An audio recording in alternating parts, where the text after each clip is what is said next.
kalbant apie miego apnėją, iš neurologinės pusės, principas yra tai, kad tiek sunki, tiek vidutinio sunkumo miego apnėja padidina insultų ir aplamai širdies ir kraujagyslių sistemos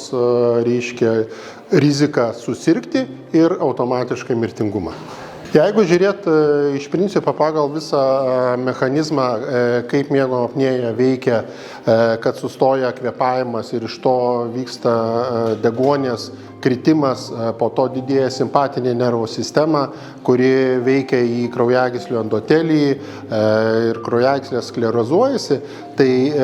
iš visos neurologinės pusės, reiškia, mūsų tiek atmintis,